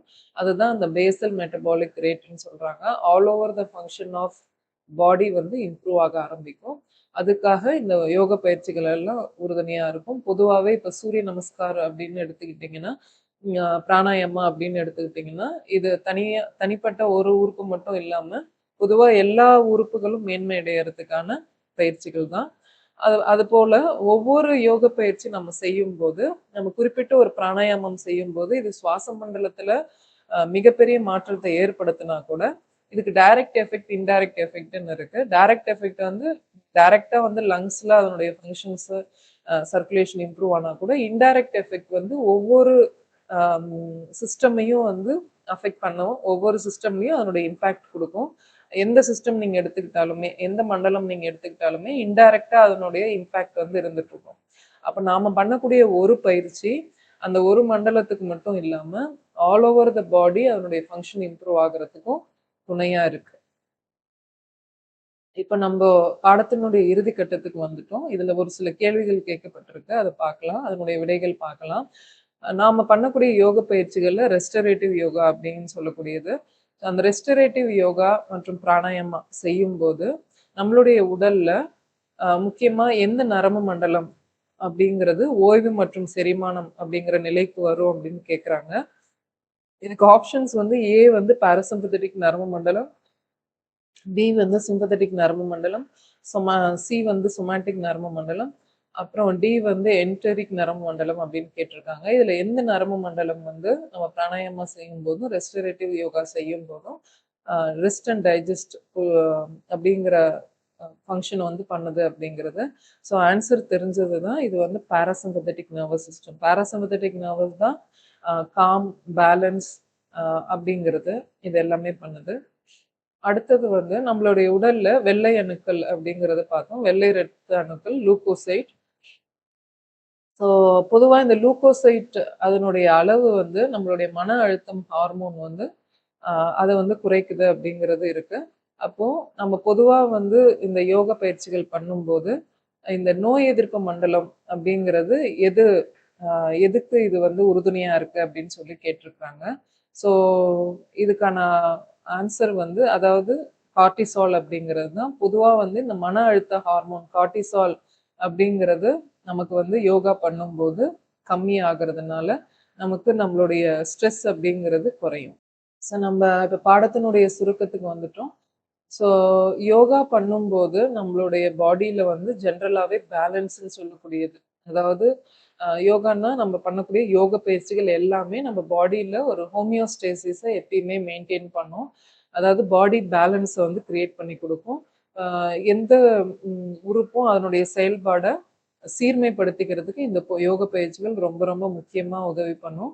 அது மட்டும் இல்லாம நம்மளுடைய பாடியில இன்ஃப்ளமேஷன்னு சொல்றது. எந்த உறுப்புகளும் அதனுடைய செயல்பாடு ஏதாவது இன்ஃப்ளமேஷன் இருந்ததுன்னா, அந்த இன்ஃப்ளமேஷன்ஸ் குறைக்கிறதுக்கு இந்த யோக பயிற்சிகள் ரொம்ப அடிப்படையா தேவைப்படுது. ஏன்னா, அந்த இன்ஃப்ளமேஷன் எப்படி குறையுதுன்னு பார்த்தோம்னா, அகைன் இந்த சர்க்குலேஷன் இம்ப்ரூவ் ஆகுறதுனால, அங்க வந்து ஹீலிங் நடக்கும், ரிப்பேர் நடக்கும்.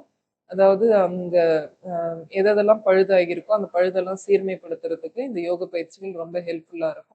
அதே மாரி அங்க இன்ஃப்ளமேஷன் இருந்தாலே செக்ரீஷன்ஸ்ன்னு இருக்கும். அந்த செக்ரீஷன வெளியேத்துறதுக்கும் இந்த சர்க்குலேஷன் ரொம்ப முக்கியம். ஏன்னா, அது ஒரு டாக்ஸிக் சப்ஸ்டன்ஸ் தான். அந்த டாக்ஸிக் சப்ஸ்டன்ஸும் வெளியேறும்.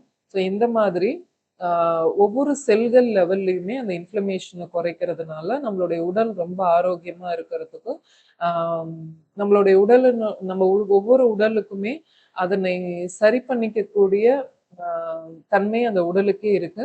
அந்த சரிப்படுத்தக்கூடிய அந்த ஹீலிங் மெக்கானிசம் வந்து நம்ம உடற்பயிற்சி பண்றதுனால, ரிப்பேர் மெக்கானிசம் வந்து பெட்டர் ஆகுறதுனால, நம்மளால வாழ்நாள் முழுவதும் ஆரோக்கியமா இருக்க முடியும்.